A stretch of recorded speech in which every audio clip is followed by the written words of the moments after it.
Hello everybody, thank you for tuning in. This is SP, also known as Mr. Google, and today I will bring you guys a GLA 1 vs 1 PvP video playing the GLA Junkyard General.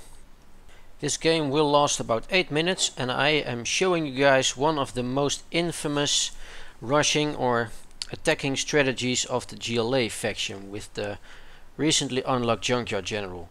So before we get started, I first like to thank everyone for subscribing to my videos, leaving all the nice comments, all the likes and all of the support. I started YouTube about 3 weeks ago now and I'm mainly getting a lot of positive feedback. Today I decided to mix it up a little bit. I made a short video instead of a longer one. It only takes about 8 minutes and I will show you guys what I will do. It will include the GLA tunnel network later in the game, and before that I decide to harass my opponent with some technicals, and while doing that also expanding my base a little bit, taking a few oil derricks. And I will show you guys exactly how I did this and in what build order I did this. One thing special about this general is that he can build battle buses. They cost about 600 to 700 in-game gold as far as I remember, and you can place down 4 infantry in them.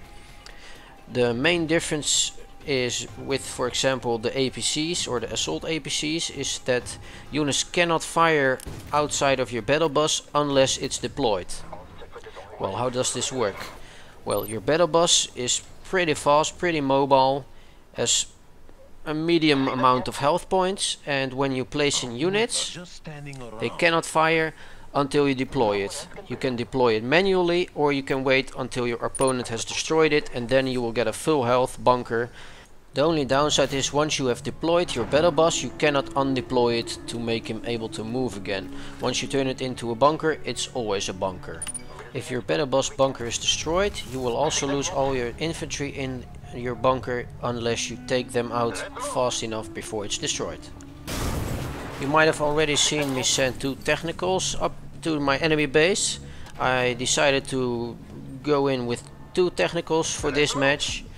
It differs. Sometimes I go in with 1, which is a little bit faster, but because he has aerial units I decided to bring 2 technicals so I could use a little bit more firepower to bring down his barracks, for example, or his infantry units, because normally I would go for the harvesting units, but because he has aerial ones I cannot attack them yet. Right now I decide to keep up the pressure, keep him busy, make him spend his money on the expensive railgun infantry because they cost quite a bit. One of those units cost more than just 1 technical, and my technicals have survived quite some firepower already. So as of now I've successfully made my opponent spend his money, try to keep the pressure on him so he cannot expand as easily, make him waste his time, so to say, while giving me the time to rank up my units, build more, upgrade them, and possibly go to a higher tech level, and taking a few extra oil derricks here and there. At this point I'm building more tech buildings just to get the GLA tunnel networks and the ability to upgrade my rebel squad to angry mobs. Angry mobs are upgraded rebel squads which move a little bit slower, but they got very nice extra firepower and the ability to heal themselves while also moving quicker. I think about every 20 seconds or something.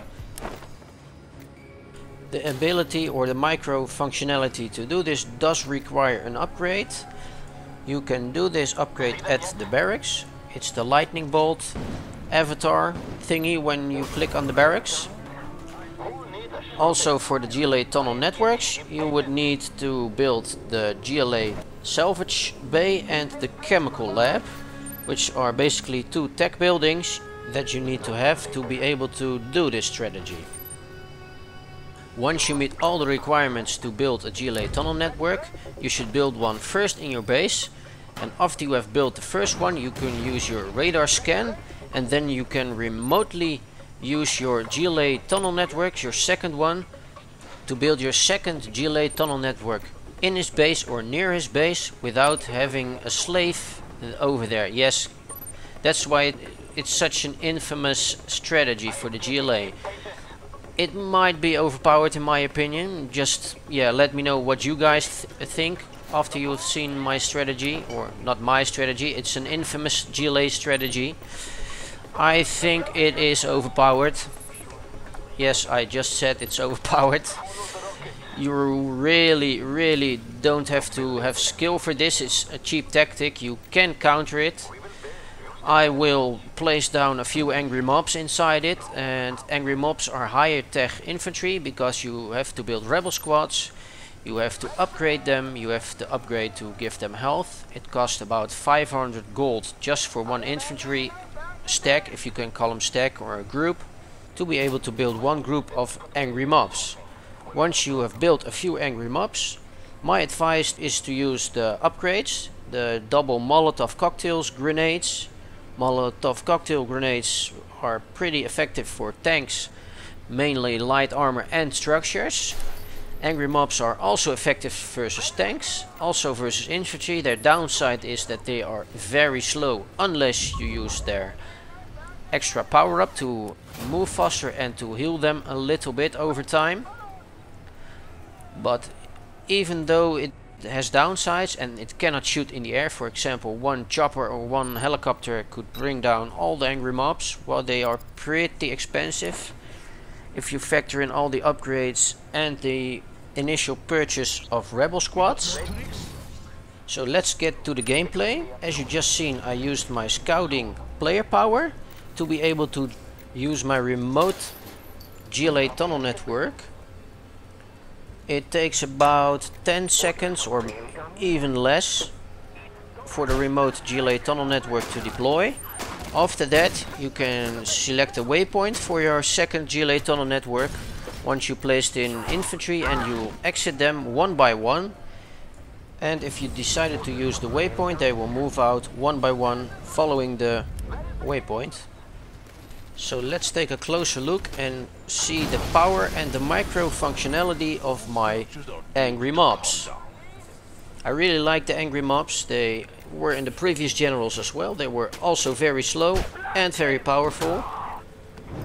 I didn't really use them in the previous general all that often, but that might change for this one. So let's take a closer look. As you can see, they really crush the infantry pretty easy. A good counter to use against this is to use air units, and or possibly an infantry unit such as a sniper or a tank, which can move very fast, so you can stay out of their range, so you can outrun them all the time, or most of the times. If you factor in their speeding ability, their micro functionality, I am using all the time to regain my health so they can stay fit for the next tank or infantry that comes out the barracks. Right now my opponent luckily decides to surrender, so I could go for the victory and take my daily bonus.